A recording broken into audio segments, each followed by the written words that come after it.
é importante a importância dessa lei frente até à situação política atual, né? Às vezes porque tem um certo posicionamento, uma certa rivalidade, vamos dizer assim, sem entrar em questão política, mas que às vezes eu sou dono da empresa, eu sabendo a orientação política dessa outra pessoa, eu não contrato ela por causa dessa orientação política. Filiação a sindicato, a partido político, Exato. Tudo isso está dentro também do escopo de dados pessoais sensíveis. É o que eu imagino Então, na situação atual do Brasil, isso é importante. Sim.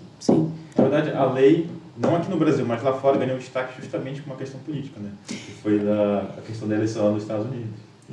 Tem o documentário lá, Privacidade Hackeada, né, na Netflix, onde trata muito dessa questão, onde o tratamento de dados, você conseguiu montar um perfil, né, foi possível montar um perfil daquelas pessoas e direcionar conteúdo. Sim. E aí, por isso que a gente percebe que a questão da proteção de dados, além dessa dimensão individual, ela tem uma dimensão coletiva. E ela é fundamental numa sociedade democrática. Não, se eu não protejo dados pessoais, eu posso colocar em risco, inclusive, a própria democracia. Como nesse exemplo, onde eu posso influenciar o resultado de uma eleição presidencial, por exemplo.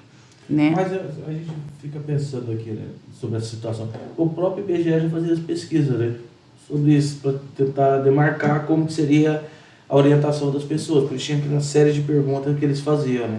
Mas aí a pesquisa, ela depois são dados que são anonimizados, né? Então não consigo identificar, né, individualmente depois as pessoas. Mas né? aí você consegue pela localização, né? Porque eles colocam por bairro, em tal bairro a tendência é essa. Aí você já consegue saber a maneira que as pessoas pensam, o que elas necessitam, o que elas querem. Então você consegue ter um discurso direcionado para a questão política. Mas aí não é individual, porque o problema é quando eu faço aquele microdirecionamento, porque às vezes eu trabalho, por exemplo, com medo daquela pessoa. Foi isso que aconteceu, né?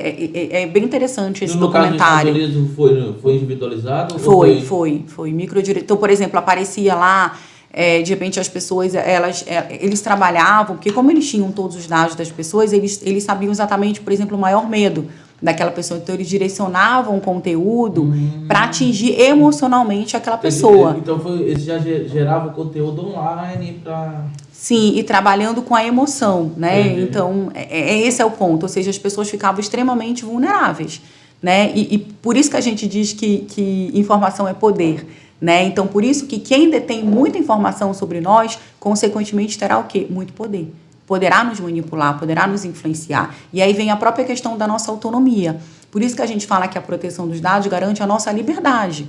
Porque se alguém tem muita informação sobre nós, ela pode nos manipular.